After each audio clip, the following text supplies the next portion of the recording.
Hai, ini aku. Gimana kabar teman-teman?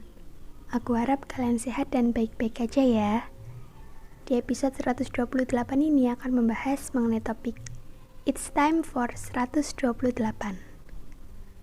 Ya Robun, tiba-tiba kita udah sampai nih di episode ke 128. Jujur rasanya masih gak nyangka kalau podcast makan malam ini bisa sampai 100-an episode.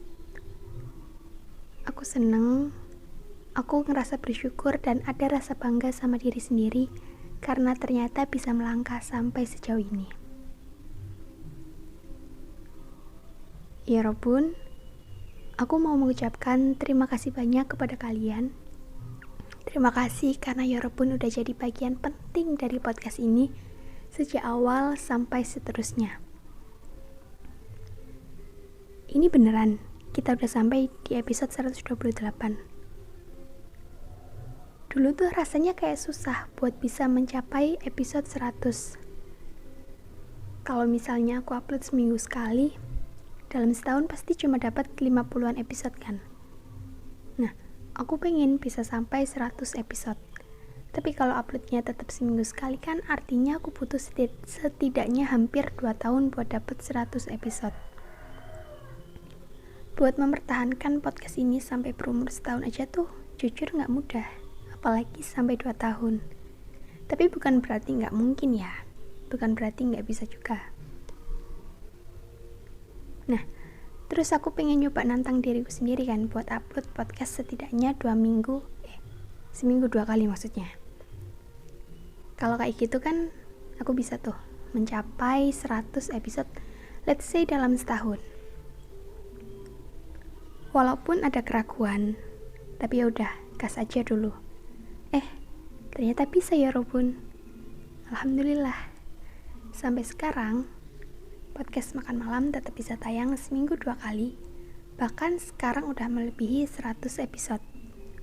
Per hari ini kita udah ada di episode 128.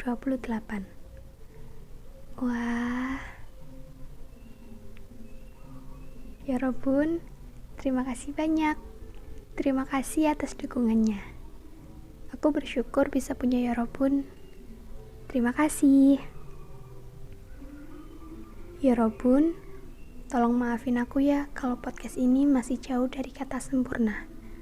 Maaf kalau podcast ini masih gak bisa bikin ya Robun ngerasa nyaman atau seneng. Tapi, semoga setidaknya ada satu hal baik yang bisa ya Robun ambil dari episode demi episode podcast makan malam ini. Kalau ya Robun ada kritik maupun saran buat aku, ya Robun bisa langsung DM ke Instagram podcast makan malam ya. Nanti chatnya akan aku baca dan balas. Ya Robun, sekali lagi aku ucapkan terima kasih banyak untuk semuanya. Mari kita terus bersama dan hidup bahagia. Semoga perjalanan podcast makan malam akan terus berlanjut sampai waktu yang lama. Amin. Have a good night ya Robun. Ya udah, segitu dulu ya. Jangan lupa makan malam. Sampai ketemu di episode selanjutnya. Enjoy your dinner ya Robun.